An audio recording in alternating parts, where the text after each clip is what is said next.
Andhra Paris తెనాలిలో ఒకే రోజు 2 కొత్త సినిమాలు విడుదల సందర్భంగా సందడి నెలకొంది. హీరో రవితేజ నటించిన మిస్టర్ బచ్చన్, హీరో రామ్ నటించిన డబుల్ స్మార్ట్ విడుదల సందర్భంగా ఆయా థియేటర్ల వారి అభిమానులు సందడి చేశారు. ఓవైపు మాస్ మహారాజ్ రవితేజ, మరోవైపు యంగ్ హీరో రామ్ ఇద్దరి సినిమాలు ఒకే రోజు విడుదలయ్యాయి. ఇక వారి అభిమానుల ఆనందానికి అడ్డేముంటుంది. సినిమాల విడుదల సందర్భంగా తెనాలిలో ఆయా థియేటర్ల వద్ద సందడి వాతావరణం నెలకొంది.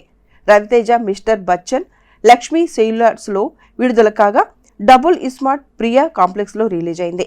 దీంతో ఆయా థియేటర్ల వద్ద రాత్రి నుండే అభిమానుల కోలాహలం కనిపించింది. రవితేజ మిస్టర్ బచ్చన్ సినిమా వీక్షించిన అభిమానులు చాలా కాలం తర్వాత తమ హీరోకు మంచి హిట్ దొరికిందని సంతోషపడ్డారు. బాగుంది, చాలా బాగుంది, super super direction, Raviteja super. బాగానే ఉంది సినిమా, డైరెక్షన్ పర్లేదు, మనం కాకపోతే మరీ అంత హిట్ ఏం లేదు, బట్ యావరేజ్.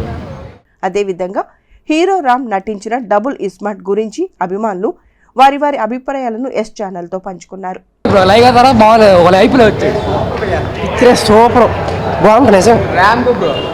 మణి శర్మ గారి మ్యూజిక్ అయితే వేరే లెవెల్, ర్యాంప్ అంతే. సెకండ్ హాఫ్ బాగుందన్న, ఫస్ట్ హాఫ్ బాగాలేదు, సెకండ్ హాఫ్ బాగుంది. అమ్మ బాబోయ్, స్మార్ట్ శంకర్ 90mm రాడ్